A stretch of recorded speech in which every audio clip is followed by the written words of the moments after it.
Good morning, everybody. Welcome to Living Astrology with Janet Hickox. Grab your cup of coffee or your tea, sit back, and let's chat about what is happening up in the stars above us.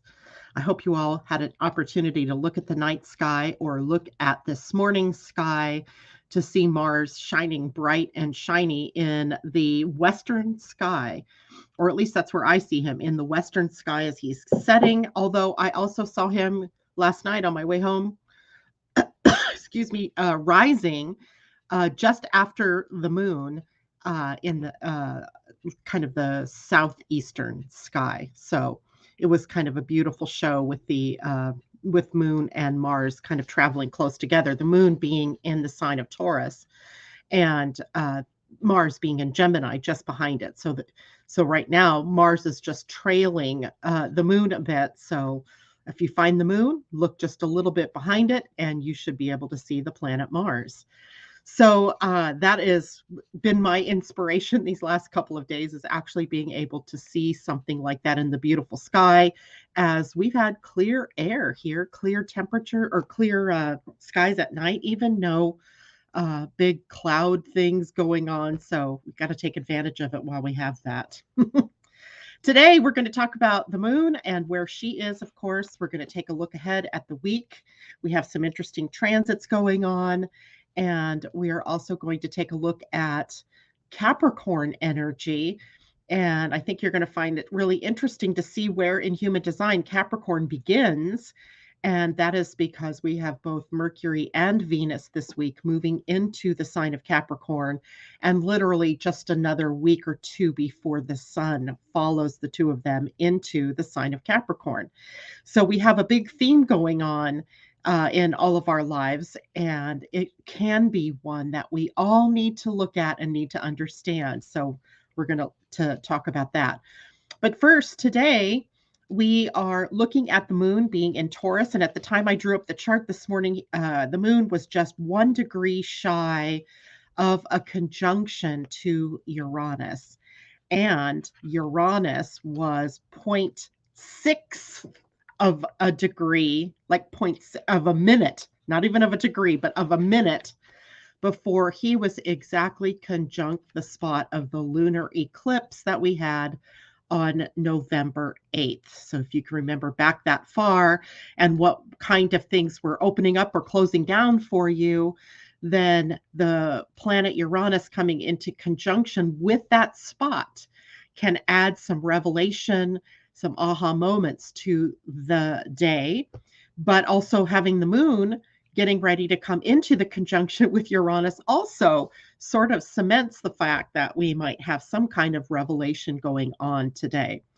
Interesting, yesterday I was at my daughter's house, and my two daughters and I and my husband, we played the transformation game. I don't know if any of you all have ever heard of it, but the transformation game is a very powerful tool for self-transformation. It gets kind of magic-y, wondrous when you play, almost as if there is some higher cement dimension or some higher spiritual person playing. Maybe your higher self is playing the game, or your angels. There are a lot of angels in the game. And one of the things that I kept getting throughout the theme, I kept getting was revelation, like aha moment, or an aha or a revelation. And I thought that was an interesting word to be coming up because of the week starting with the moon coming into contact with planet Uranus. So we have the conjunction to Uranus that'll happen here shortly, if it's not already in action. And we have the square then also to Saturn. So the moon will be squaring Saturn and then coming into a sextile with Neptune later in the day. So we have we have the moon in a sign that is taking us through energies like gratitude, grounding, practicality, simplicity, sensuality. And then we have it connecting with planets that are changing up the game, calling into question, where we are stuck, where we are not moving out of our comfort zone, and then also where are we not being self-loving. And you're going to see self-loving becomes a bigger theme as the week goes on.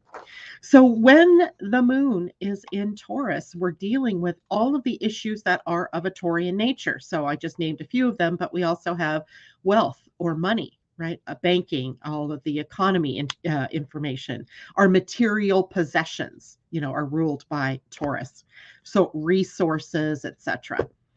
Values that you have or that you're carrying, but also the value you have of for yourself.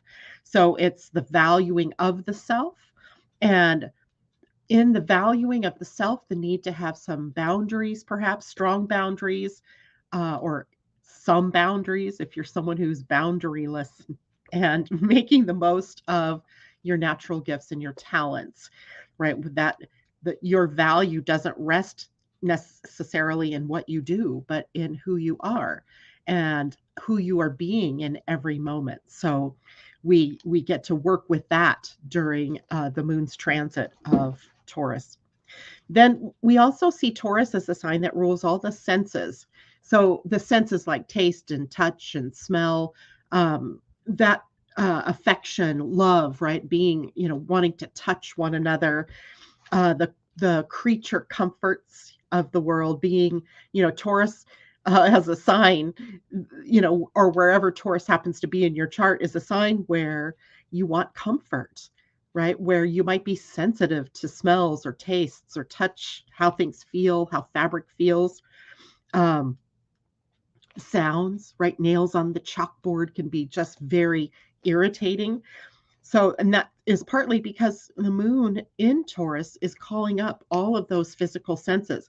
It's not the sixth sense, it's not our intuition necessarily, but it's all of the things that the body can sense or the things that the body can feel. And then in that as well, we bring up contentment, happiness, the feel good, right? And in there, we might have the senses playing into a sense of contentment through, say, massage or through lighting candles or changing up the atmosphere of a room, because of our ability to be sensing what it is that we need to be in peace or what it is that we need to be in tranquility.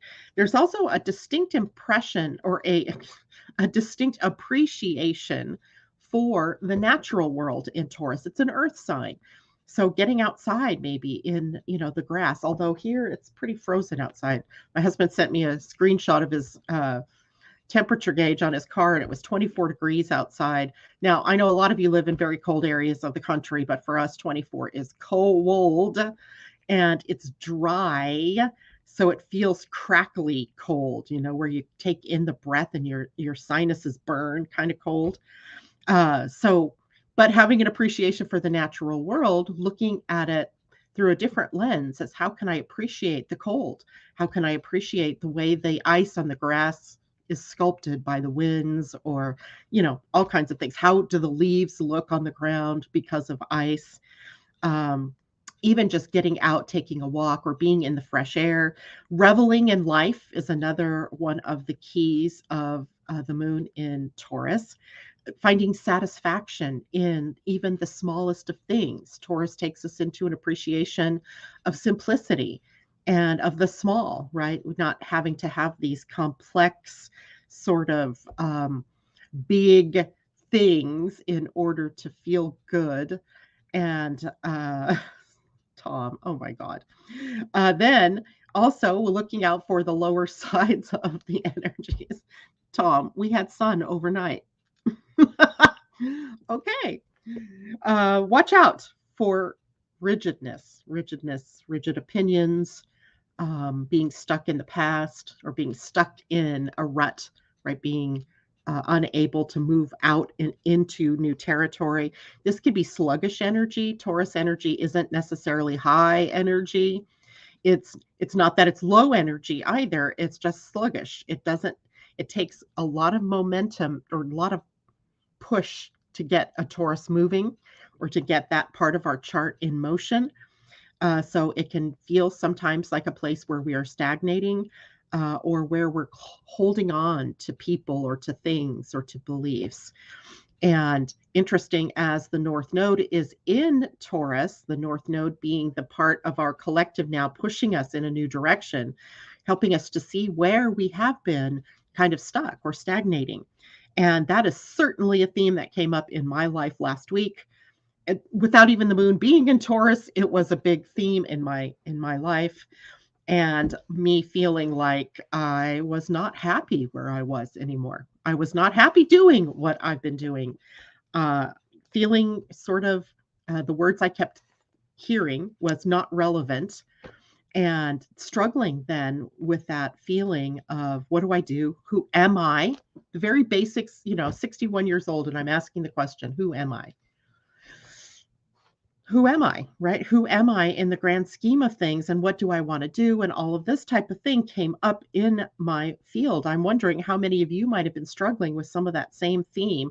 I can't believe that theme just came up out of oblivion, right? It's got to be something that is part of the collective. Maybe the collective angst at the moment is really trying to become more authentic and to be the expression of your truth, and not, as I have found myself being or attempting to be something that I'm not. I'll tell you, one of the things that really triggered me, and it seems so small now that I look at it, but it really took me down a dark rabbit hole, is that I happened to go onto YouTube because, I got to 1,000 subscribers. Yay. I was so excited for that because then I could monetize my channel and I could make some, extra money, like an extra little stream of income. And then I realized what ads they were putting on my videos. And they're all about Bible apps, um, you know, Christianity, religion, and I don't stand for any of that, right? It's not that I don't believe in a God or a higher power, but do I really want that attached to my videos? And that's something now that I really have to consider. Is monetizing my videos worth it to put out mixed messages or to put out messages in support of something that I really do not support? And don't take me wrong. It's not that I'm, saying that people that are Christians or who are in religions are dumb or, that there's a problem with them. It's just not where I resonate. And I don't necessarily want that as a part of it. So then it really makes me feel, um, it made me feel like I'm being authentic, right? That isn't authentic. So now I need to go back in and I'm going to remove all the ads from all the videos that I put up there. Luckily, I didn't do it to all my videos. I only did it to the ones that I had done since the day that I had become able to do so, which, maybe that's 10 or 15 videos. Seems like a lot to have to go back and do, but I'm going to do it. I'm going to do it because it doesn't resonate with me to have that taken out of my hands, right? It's not like I got to say, you can advertise for me if there's something about meditation or an app that, helps us connect to to gratitude or to our higher selves or to other, metaphysical type topics. There was no choice for that. They just choose based on what they think your content is about. So, So something that I'd strived for 5 years, maybe a long time, something that I'd really strived for. And then I realized it isn't what it is. And then that sent me down a questioning. I don't even know how else to put it, right? Questioning. And when you're not feeling authentic, when you're not feeling like you have an appreciation for yourself and for what you're doing, it is pointless to come on air, or at least it was for me to come on air and talk about anything, right? There was just no feeling on that day, on Friday. This is last week. There was just no feeling that I had anything of worth to share with any of you. Because when you're deep in the pity potty, or when you're deep in that place, all you can see is the dark, and that is all I could see. Like, that was all there was.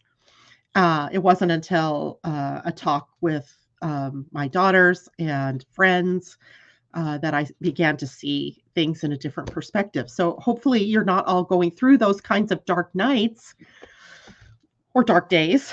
But if you are, understand that you do come out on the other end, and that some of it might be about simplifying.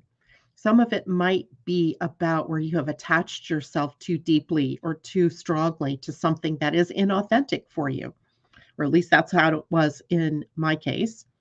And anyway, so there's that. So we're watching out for that rigid opinions, stagnating, clutching on to things, trying to hold on to things. And um, yeah, just let go. Let go into gratitude. One of the things, interestingly enough, that came up out of all of this uh, is that my daughters and I have had a group, a messenger group, since Brian died, really. Jennifer, maybe it was after that. It might have been a couple of months after that. That Jennifer, my youngest daughter, actually named Raise Your Vibration.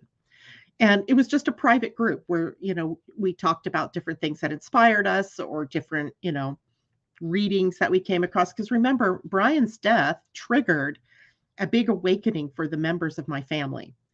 And it's an amazing process to watch. I wish it didn't have to happen because of that kind of a tragedy, but it's been an amazing thing to see and be a participant in.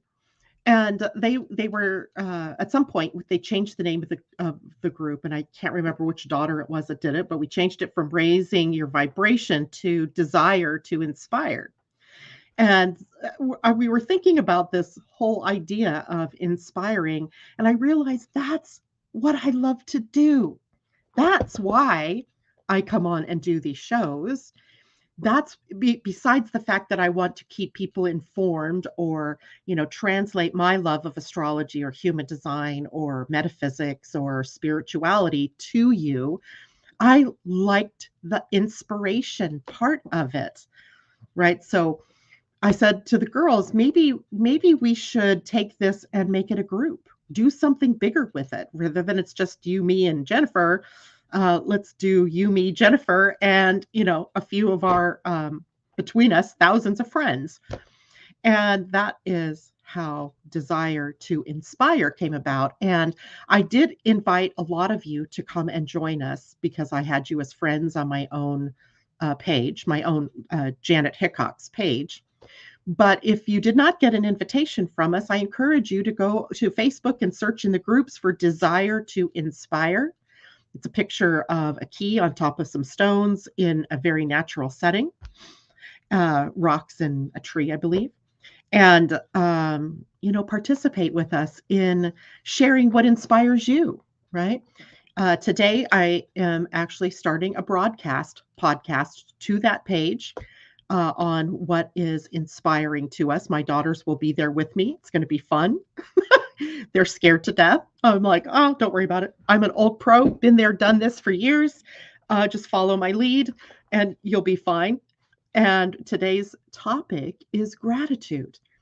And of course, there's an astrological basis for that. There's always a reason why the themes in your life come up, right? Both collectively and personally. Sometimes we know what it is, sometimes we just don't, but there's a reason. Trust me when I say there is a reason. There is something going on in your chart, something in your human design that is encouraging a step in a new direction or a raising of your energy into a new level.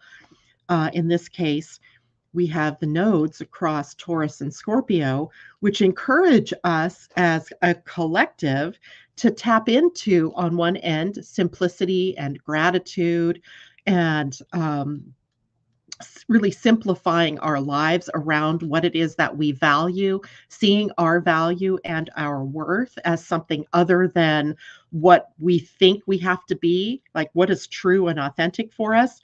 And then at the same time, releasing the scorpionic baggage, right? That's the other end, the South Node in Scorpio.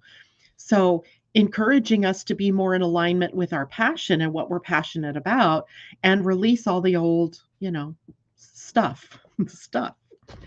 So that is happening, and it might take shape in each of your lives in a different way, right? Depending on where you have Scorpio, where you have Taurus in your charts, but we're all tapped into it in some way. And I'm seeing in the chat here, Debbie is having surgery this week. So, Debbie, I just want to say on behalf of all of us who are listening now, but also who will listen in the hours after this, that we wish you luck. And I just know that this is a surgery that is really going to be life changing for you in a very positive way. So, we wish you well, sending you love and healing and a speedy recovery. And of course, good morning to everybody who's checked in. We have Tom, we have Kajella, we have J-Lo, Debbie, Pam Zaruba, Christine Buckingham, Amy D. And Christine says, I was wondering about you on Friday and hoping you were doing okay. Thank you very much, Christine. And good luck, Debbie, she says. Everybody's sending you healing energy. Did I miss anybody? Amanda J, good morning to you as well. And if I've missed you, I'm sorry, but hello to you. Amy D says, it's also not what most of your followers, it's also not what most of your followers are interested in. Exactly. Okay, you're talking about the different ads and so forth. Exactly right. So imagine my surprise when I started realizing what the ads looked like, right? And I'm not real good at figuring these things out. There might be a way to figure that out and to say what I want as ads. If there is, I have not discovered that yet. But I'm a single girl here, single business person, so I don't have time to chase down all of those little bits and tidbits of things. I just don't. And that kind of drives me crazy too. And the easiest thing for me to do now is to remove the ads for the time being until I can figure that out, or someone comes along and says, oh, here's how you do it. And it's okay. It's okay because really there was only $6 in ad revenue sitting there. I don't even know what to say about that, but it's just kind of funny.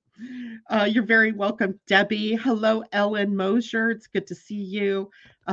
So let's go on. So any questions about the moon in Taurus, or the conjunction to Uranus, the square to Saturn, or the sextile to Neptune, go ahead and put that in the chat there.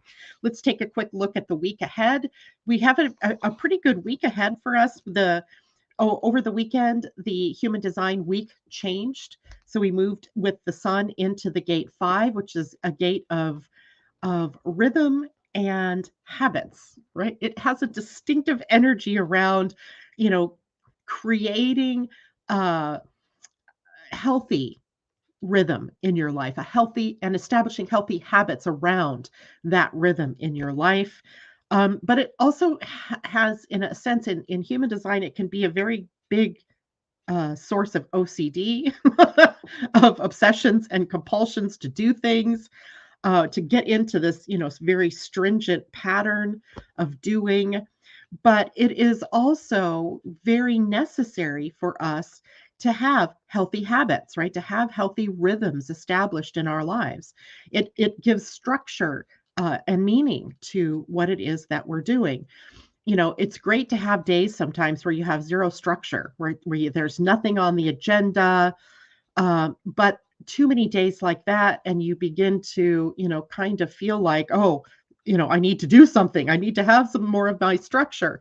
But on the other hand, if you have too much structure, it dampens down our creative energy. So we need to find a balance here with the gate 5 of structure that has a rhythm, being in the right place and following a rhythm that's correct for each one of you, not one that is being fed to you by the outer world.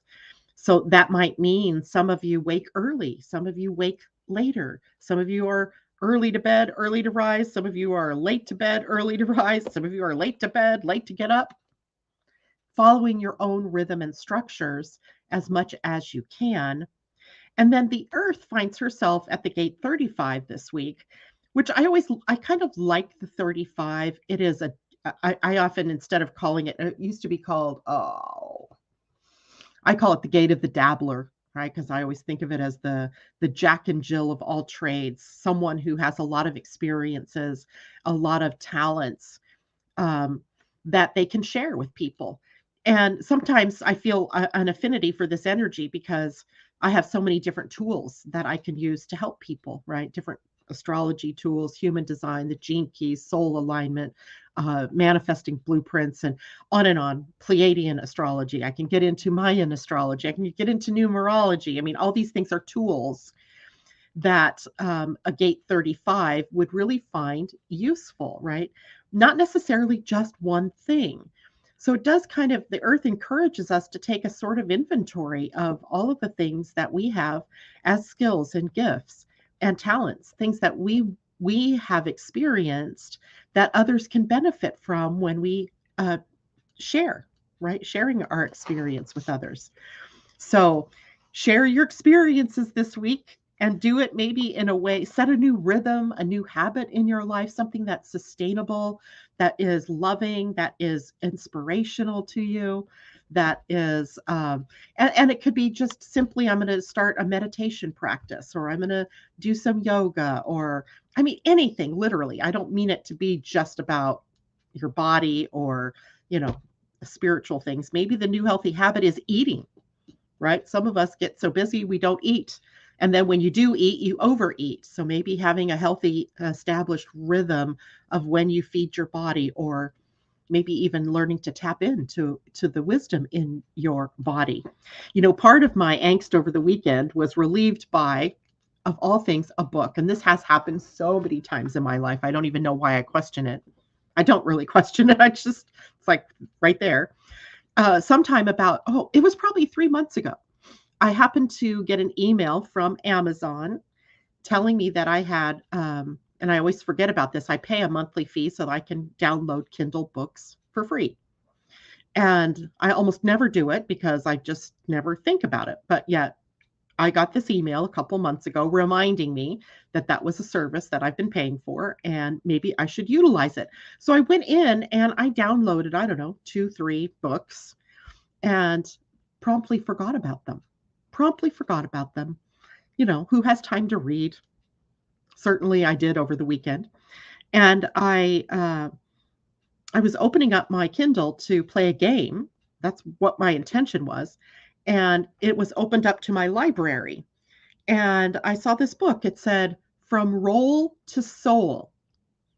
And I was like, oh my God, where? So I clicked on it thinking it was an ad for a book, but it wasn't. It was a book I'd actually downloaded to my Kindle that I had never opened. And when I started reading it, it really cracked me open like nothing else had since I started, feeling so much anxiety last week. And it was such an interesting read. It's so interesting to see what kinds of things come up that inspire us, right? That help us to see ourselves in a new way, that can help us establish new healthy patterns or new rhythms in our lives that are supporting. And of course, the sun hadn't made that move yet into this gate. It actually did that on the 4th, yesterday. Oh my gosh, I haven't even turned my calendar. Still on November. So yes, the 4th was yesterday. So find some new rhythms, find some new patterns in your life. Also today we have Mercury coming into a square with Jupiter. So we have Jupiter at the very last degree-ish of Pisces, and we have Mercury moving into the last degrees of Sagittarius. And Sagittarius and Pisces are signs that square one another, right? So there's challenges coming on between Mercury, the mind, and how we communicate, and Jupiter, how we grow and how we expand. And when we have, this kind of thing going on, sometimes, our mind, we've set our plans into motion, right? We've established what is it we're going to do, how are we going to do what we're going to do, and then suddenly they get turned upside down. Problems, right? Things that you didn't expect pop up. And sometimes this happens when you have Mercury in a square to Jupiter, because you're looking at wanting to grow, and you're looking at that expansion in your consciousness and in your doingness perhaps, or your beingness. But Mercury is about the plan. Mercury is about how everything is set up in the mind. And sometimes then it's just time to debug instead of timing to start something new, right? Time to maybe look at how could things come into a better shape, maybe sorting out something rather than starting something. As I say this tongue in cheek, as I'm starting a new broadcast this afternoon. So I fully expect that I even said to the girls, let's try getting together, 10 minutes early, just in case there's some kind of tech challenge or something. So it's interesting. Mercury squaring Jupiter, sort out all the bumps, and just be willing to go with it, go with the flow, right? Not to get caught up in. And remember this, Mercury is headed toward his next retrograde. So this is a great time before he gets into that shadow to really develop a plan, or to develop things, to look for the Achilles heels, if you will, in all of your systems or in the plans that you've laid. What might not be working to your advantage? What might pop up that isn't something that you expected, right? And then, of course, the moon is conjunct Uranus. We have to take that into consideration as well. Christine, great question. The new broadcast will be at 4 p.m. Pacific today, 7 p.m. East Coast time, on Desire to Inspire. It is a Facebook group or community, I think they call it now. So you could just do a search for Desire to Inspire. We'll be broadcasting live directly to that page. And today's broadcast is all about gratitude. We actually developed, we went looking for different practices to enhance gratitude, and we came across maybe some unique things. So we're going to talk about 7 days of gratitude and how you can participate in that. So Desire to Inspire Facebook group at 4 p.m. Pacific. That's where we'll be broadcasting all about gratitude. And it's going to be fun because, it gives me a chance to talk about something other than astrology. Not that I ever have a problem talking about anything and everything, but I don't have the pressure to carry the show, even though I feel the pressure today because the girls are new at this, but it's going to be kind of fun, something fun to do. But then the broadcasts, if you are someplace like Amanda over there in England, where it might be very late for you, the broadcasts will stay on that page. So you can always go back to the page or to the group and listen to the broadcast later. It's just going to be live today at 4, but it will stay there on the group. All right. So also this week we have Mercury moving into Capricorn. That will happen. This whole week begins this shift into more Capricorn thinking, Capricorn being. And then let's see, on Thursday, I think it is the 9th. It would help if I changed my calendar. Friday, Venus will move into Capricorn. So we see the shift happening. So then I went tracking down, what is the gate? That when we look at astrology, we know what Capricorn is about, right? We know it's about duty and responsibility. We know it's really tapping into the basics, the practicalities in life. It has a very distinct sense of wanting to get ahead, of being able to plan for the future, to establish the groundwork or a foundation. But I wanted to know more about it, right? I wanted to go, okay, what are the human design gates that we first come in contact with as Mercury and then Venus come into Capricorn? And what I discovered, and I knew this, and I don't know why it was such a surprise or a shock, is that the first gate in Capricorn is the gate of self-love, the gate 10, which sits on the identity center. So if you have your human design chart in front of you, it's a diamond shape that sits center, and it's either yellow or it's white, depending on whether you have it open or defined. Defined, it would be yellow. Open, it would be white. And it's the center for love and direction. And the gate 10 is one of the gates of love. There are 4 gates of love that sit on that identity center: the love of humanity or compassion toward fellow humans, self-love, the love of spirit, and the love of the physical body or being in the physical world. So Capricorn energy takes us on a journey beginning with self-love. So the first gate that both Mercury and Venus and then the sun next 2 weeks later is going to be about is seeing ourselves as the source of our creative power. The source of your creative power is in the love you have for yourself. So it really takes us into self-love and self-empowerment versus the opposite, which would be more like self-loathing or blaming the outer world or circumstances, or more broadly, being a victim, right? Being a victim. So both Mercury and Venus will be moving into that gate. So first, let's look at Mercury at the gate 10. So we know Mercury rules the mind, and it rules what we say. So it has a lot of talkability to it, right? It's about the messaging. It's about how we say what we say, as well as what we say, right? So how we say it, what we say. And in the negative, in this gate, we sometimes call this gate the verbal gunslinger, so that words can be used more as swords rather than as, flowers for peace, or, for empowering others. So we'll find ourselves with the planet of communication and the mind at a gate that really can have a contentious point of view. It might remind us all, it certainly is a reminder for me, about self-talk, right? About how is it that I'm talking to myself, or what is it that I think about myself? Am I, and I know you guys are like this too, right? That it's not just it's not just me that has been struggling, I'm sure, with this idea of worthiness and value, and recognizing that I'm not always my own best friend, right? I know that's a theme going on through the collective, as well, as we recognize we are sometimes undermining ourselves rather than supporting ourselves. And that can be in the mind, literally with the thoughts we're thinking.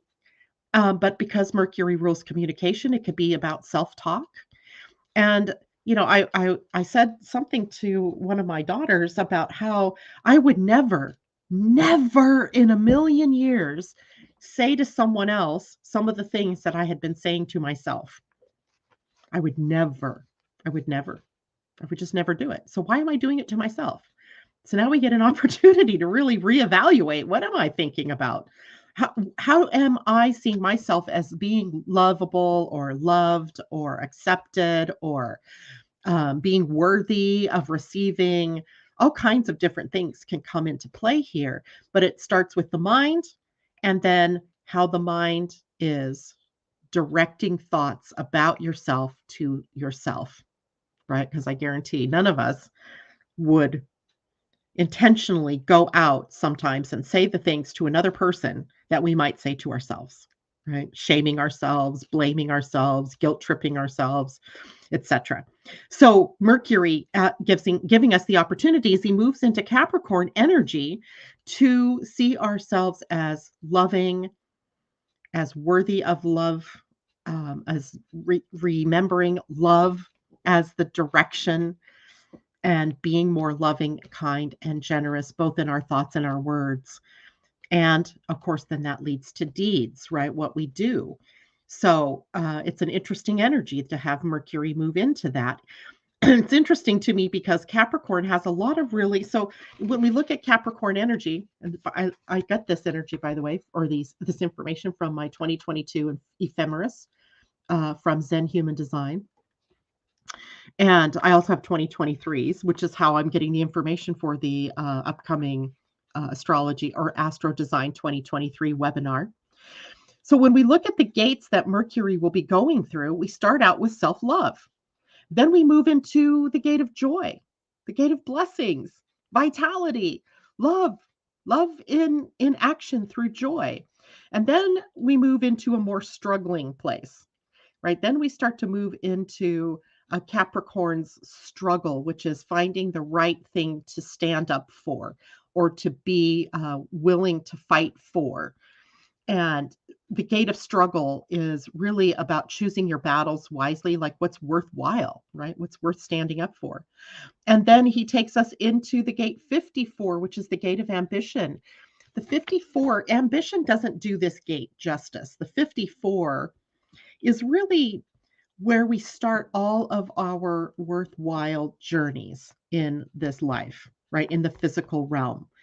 And, the most worthwhile journeys really begin with an ambition, or with a goal, right? Or with a dream, a vision, right? So the gate really is a broader thing than just ambition, but Mercury will be moving us. And then Venus, of course, moving into this as well over time, and taking us then on this journey of, what is our journey?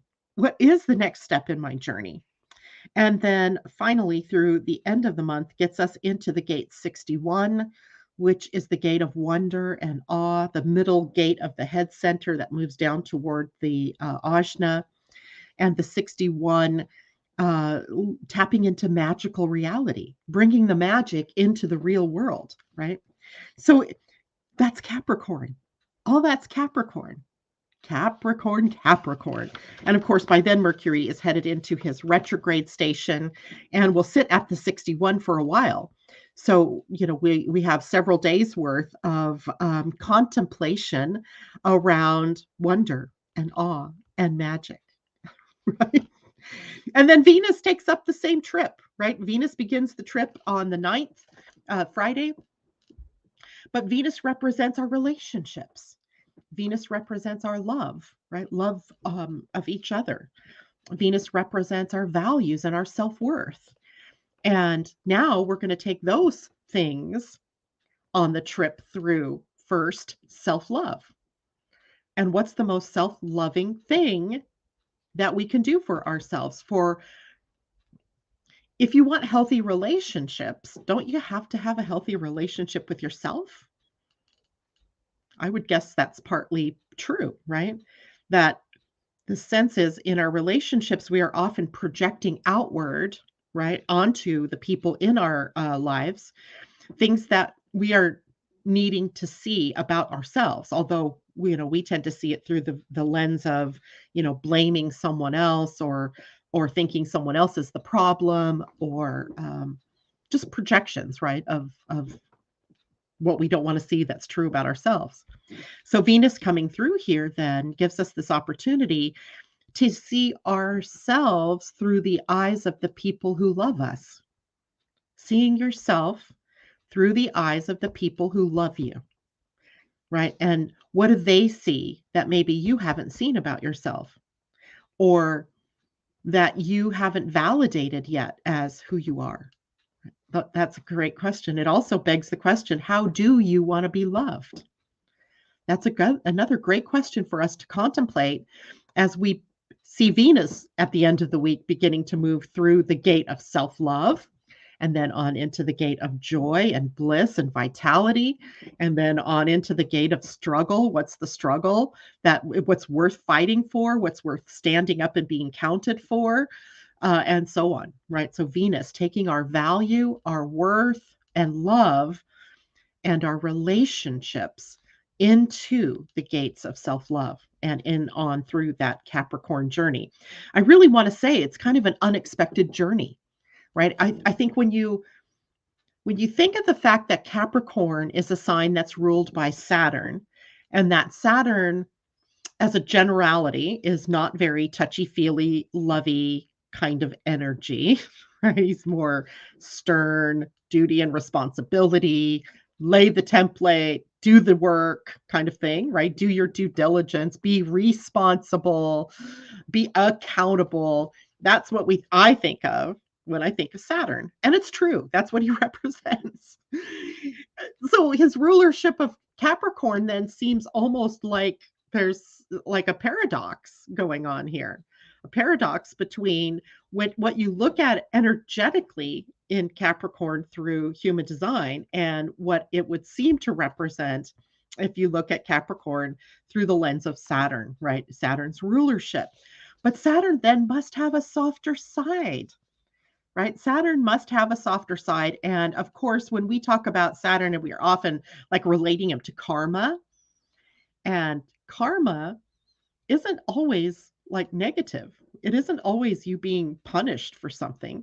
Karma can be reward. Karma can be recognition.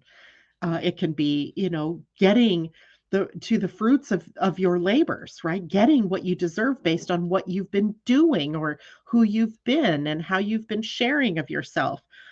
But Saturn always just seems so taciturn. It's hard to sometimes come up with Saturn words that are anything but duty, responsibility, and, sternness. Do your due diligence and all of that. But through human design, we get to see Capricorn and even Saturn in a different light, which I think is a good thing, right? Maybe we can rewrite the script a little bit about what Saturn represents. Yes, he does represent duty. Yes, he is, looking at how do we be more responsible. But he's also doing that through the lens of love, right? Doing that through the sense of being right with yourself. And as we move into the next week, we don't do this until Friday as well, the new human design week, we come into an interesting energy around integrity and being true to ourselves, right? Integrity. So I don't want to talk about that too much in the context of the week ahead, but on Friday when we talk, we'll talk about what does that mean to be in integrity. And anyway, so we have Venus and Mercury kind of laying some groundwork for the eventual move of the sun into Capricorn on the winter solstice, so the 21st. And then the sun lands at the gate 10, right? The gate of self love. Kind of sense a theme for December here. And taking that theme and combining it with the North Node theme, which is now changed into the gate 24, which is a gate of gratitude and blessings, rewriting the story, right? Taking the stories that we tell. And I can see how that gate played into my whole thing last week now, too, is that the nodes at 24 and 44. So in 44, that's where the South Node is. That's what we're having to release. And that's a gate about patterns, literally patterns that we use to predict what comes next. And sometimes that's based on a fear that we have of the past repeating itself. So we have another key theme aligning us with letting go, right? Letting go, releasing baggage, and at the same time releasing that baggage, but in the spirit of gratitude, right? And seeing the blessings in all of your experiences. And then being able to speak to that without blaming, shaming, cutting yourself down, making yourself wrong, being in self-love, right? Being in self-love. So it's kind of a cool energy that we're looking at. Questions? I'm going to look at the chat here for a minute. Hello, Joan. Great to see you out there. Natasha, sad. I want to be there. That is the same time my show is live. We are talking about acceptance. Great words. Tom, duty. He. I'm not sure why you're laughing at that. Tell us. Let us in on the joke. Christine says, good morning. Or I'm right there with you, Janet. Thank you. That's a big theme, right? Catherine Worcester, good morning to you. Karma, cause and effect, Tom. Duty, again, he. I don't know what you're laughing at, Tom. Please tell me what the joke is because I don't get it. I'm being obtuse, apparently. All right. So this morning, since we have a little bit of time, I think that's all I really had planned to talk about.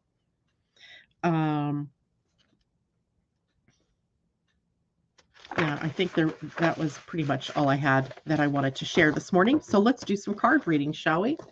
And I'm going to pull an animal spirit card and a Mayan card for us collectively. But I might have time to do a couple of card readings for you personally. So if you would like a reading, I'll take the top two for now and maybe a third if I have some time left over. And let's get an animal card to guide us through the week.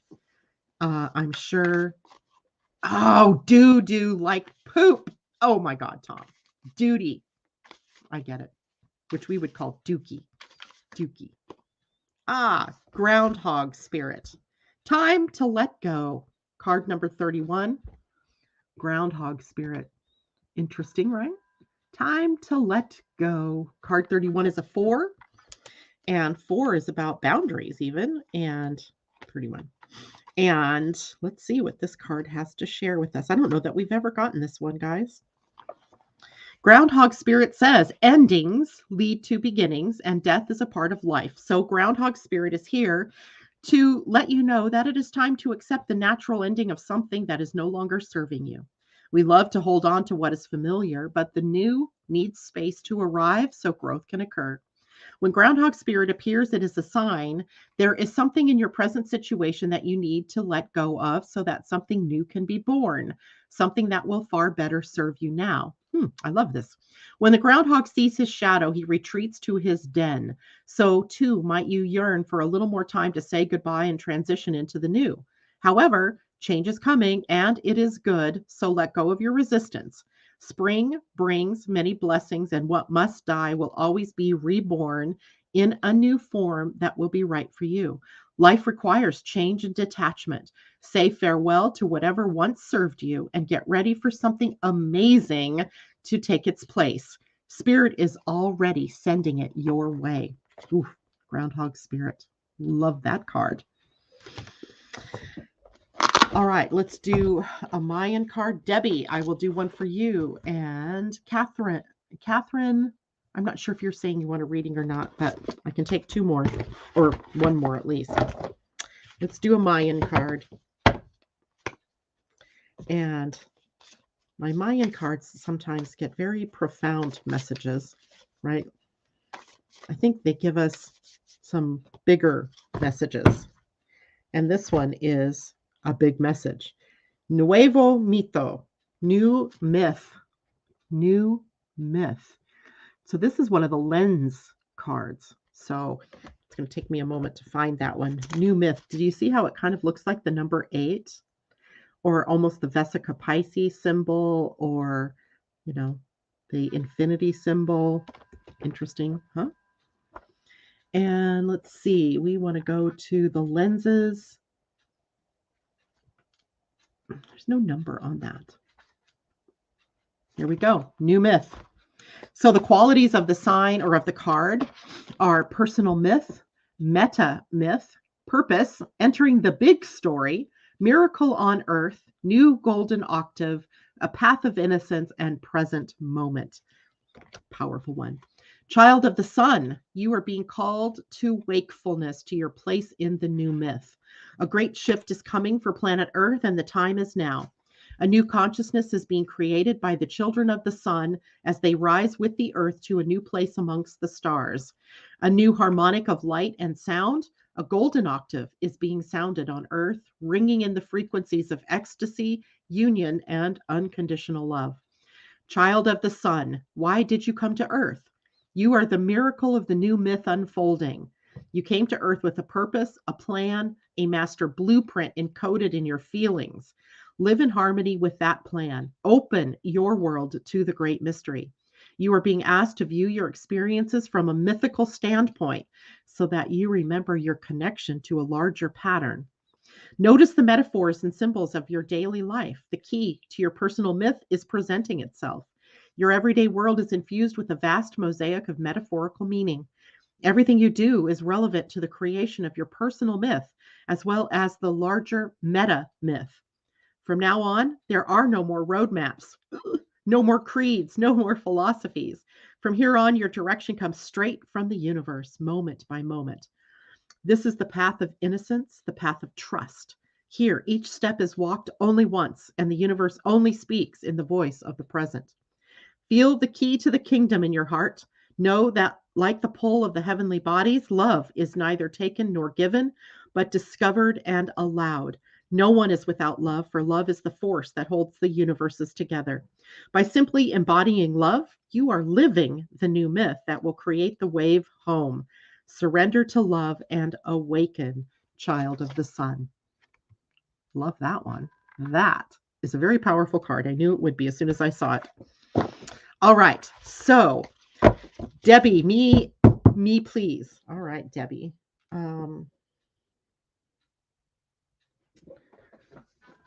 Debbie, I'm going to pull you a Pleiadian Wisdom Oracle card. And what is it that you need to know? That's kind of just the way that I am going to ask the question for you. What is it that Debbie needs to know? And I don't know. Do any of you guys find this deck kind of awkward to hold in your hand?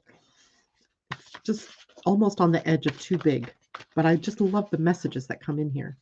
I guess I could do this a different way. Ah, oh my God. Debbie, the card is manifestation, abundance, but look at the symbology, right? It's very similar to this one on its side. How can I do that so everybody can see it? There we go. Right. Kind of interesting. It's called Manifestation Abundance, and it says abundance comes from making correct choices that resonate with everything the universe wants you to have. It's a beautiful card. Beautiful card. Number 7 has a very spiritual message, I'm sure. And manifestation, is that further on? Okay, here's what it says. Underneath manifestation, it says in Lakesh connection. The spirit of in Lakesh creates connection with others and the cosmos. So Debbie, manifestation requires intentional connection to the energy of whatever you want to manifest. Good health, I'm thinking.